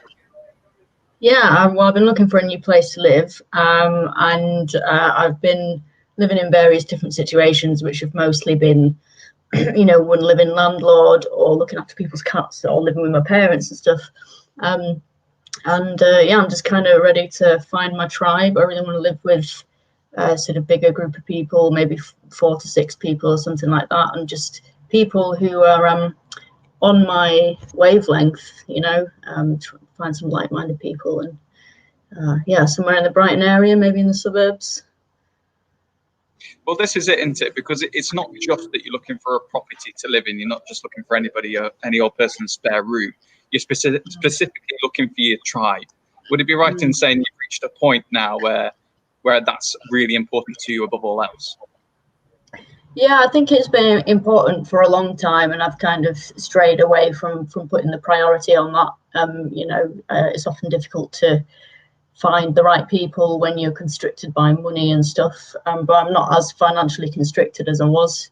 I mean, I am on housing benefits, which makes things tricky, but I have a job as well, so I don't know if that will make landlords more sympathetic. Yeah. So go on then, give us a list of things that kind of encapsulate who you are. So even though we can't see you, people can get a good feel and hear what kind of person you are, what interests you have, that kind of thing. Tell us all about that. Yeah, well, I'm a musician, mainly sort of rapper, singer, songwriter. I've been working on an album for a long time, trying to get the career off the ground, which has been a very, very slow process, as recording the album. But yeah, I'm well into hip hop music and all kinds of other music, and I'm into my spirituality and sort of journey of self-improvement, and kind of I like a bit of space and independence, but I want to be able to find people that want to maybe chill around a fire and have a jam, and people who aren't afraid of a deep discussion but can also have a silly chat. I'm a big fan of laughter yoga as well, which some people may not have heard of, but it's really cool. Kind of just exercises where you pretend to laugh. It's really good for you. Very, very silly. Yeah, what else? Just meditation and healthy eating and stuff like that. And yeah, chilling out. Well, you sound like a really cool person to me, and in fact, I know that's true because I haven't actually told Andy this yet, but you were actually a participant in one of our real life events. And it's bewildering to think that we did such a thing once upon a time. But last year we did an event at the Magic Bean Cafe, didn't we, with the Scope Local People's Projects or Program. And you were one of the participants there, and you shared an ambition about your music. And since you mentioned that, I thought we'd actually share on the screen the webpage that you have for your music, because then at least people can see what you do there. So it's Rebel Without a Coat. That's your musician name. So I don't know if you can see, but we're sharing on the screen now your Bandcamp page, and I'll just put the link to that on the screen as well. So this is kind of like a second ambition. We can be a bit cheeky here and share a second ambition you have, because today you've actually released a new single, right? Yeah, that's right. Tell us about that. Yeah, well, this is a single off the forthcoming album I've been spending the last bloody 5 years working on, and that's me on the left in the picture with the hat on, and to the right of the album artwork, and in the album artwork lying on a step. Anyway, so yeah, it's probably my favorite single off the album, and it's a single about kind of rising against life's challenges, and challenges keep coming, and you keep rising up and dealing with them and stuff like that. And it's a big fat hip hop tune with a bit of a new metal vibe as well. It's a big heavy thing. So yeah. Yeah, I had a good listen to it last night. The thing about your music is that it's really real. And at the start of the track I listened to last night, it's almost as if you're just having a conversation with the listener, with the person listening to the song. So, I loved it. And I encourage everybody to go to that page, rebelwithoutacoat.bandcamp.com. But we're talking anyway about your ambition this evening, which is to find your tribe. So to find some like-minded people that you can live with. Is there anything else that you'd like to say around that? Trying to think. I guess the most important thing is meeting people who resonate with me. And I guess if people feel like they've got something in common with me. I'm open to sort of moving into an existing house share if there's a house share with people already like that, or in the longer term, maybe looking for people that want to rent a property. I quite like the idea of somewhere like Woodingdean or Caldean, Hollandbury, places in the suburb. But I also like being near the sea, so if people want to get involved in something like that. Yeah. Well, I think it would be great for you to move in with people who are like-minded. You already know that you're really sound. Maybe one of the questions that people will want to know is about cleanliness, because do you have rotors? Do you like rotors? Are you really hot on the cleaning, or are you more laissez-faire? How are you on that kind of thing? I'm pretty chilled about it. I'm I like living in a clean, tidy environment, but I won't pretend I'm always, very organized around cleaning. But I do my best. I don't want to be the person that's not doing the cleaning. So it just depends, what people's preferences are around that. If you want to do a rota, fine. That helps me, gives me a kick up the arse to make sure that I do it. Or if you want everyone to just do their bit, I can do that too.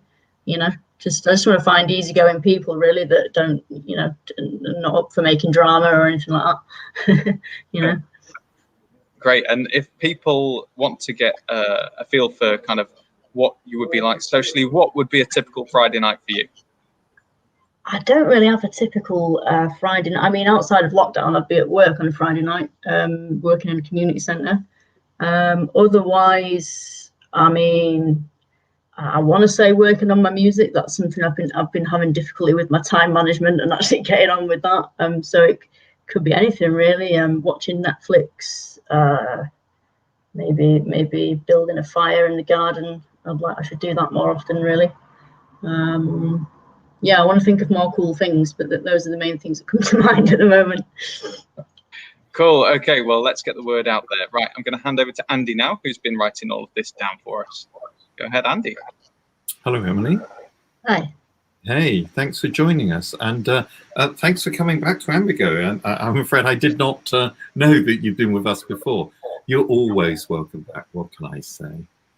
Thanks. Emily, your ambition, I want to thank you personally for your ambition. You're touching on something quite fundamental here, which I suspect may resonate with a lot of people. There's something, it's a privilege really to be a part of that. That's a sort of comment from myself. And what I need to do here, my official role as the disembodied voice that goes alongside these written words, is to just check that what I've scribed on your behalf reflects your ambition well enough for us to put it on the wall. So are you okay if I kind of read through? Yeah. Okay. Now, we're talking about you wanting to find your tribe. And that's a lovely term which conjures up so many important meanings in there, like being able to get on together, relying on one another in those areas that you agree on, having the right kind of separation and the right kind of togetherness, the right kind of getting on, the right kind of attitudes, and there's a sort of family without family part of that. So really, and in this context, you're looking to share a home. It's no longer somewhere to live. You're looking at, you said that you've got to a point where you want to make a home and actually settle in to a group living together. Is that right? Yeah, that sounds about right. So when it comes to the help you need, and this is where I think it resonates. I think it will resonate with a lot of people. Excuse me. And we do have a lot of properties of, what do they call it, multiple occupancy across the city. And of course, we have influxes of students who are always welcome, many of whom stay, like I did, because we love the city and have made lives here and so on, and go through and looking for the camaraderie, the kind of base where you can feel safe, where you can look out for and also feel supported by. So the help you're looking for really is around meeting people in the right kind of way to find out whether they might be part of the tribe that you can belong to, a tribe that you build together. And this gets really interesting, and this is what the call for help really, if I may be so bold, it seems to be about. How do we go about meeting future housemates to become home mates? And that, I think, is where it's a delight to be able to put this question out there to our wonderful viewers on your behalf, and let's see what comes in. Is there, have I understood that right? Is there anything I should be adding to this at all, or maybe even changing? I think it makes sense. Meeting people has been quite difficult for me. I think I do get a bit of social anxiety and find it difficult to make connections with people, and also obviously lockdowns made it harder to go out and meet people. So I've been looking on websites like Spare Room, which is certainly one way of finding people, but if there's a better way to kind of meet people in a natural setting and just find my way to those people and let them into my life, and if anyone's got any suggestions, that would be really cool. Yeah. Okay, I'm going to swap the cameras over. That allows me to wave. I don't know if you can see me. Here I am. Hi. And as you can see, here I am with the wall of ambitions. I'm going to take the ambition that I've scribed on your behalf and plant it on the wall. Cool. And it's interesting you said that, kind of Share Room, the website's in there. Part of what we're looking at is that question of what needs to be shared in order to help you and others make a good choice as to who to move in with. Of course, you need to spend time with people, and the only way of finding out is actually doing it, but there may be questions to ask beforehand.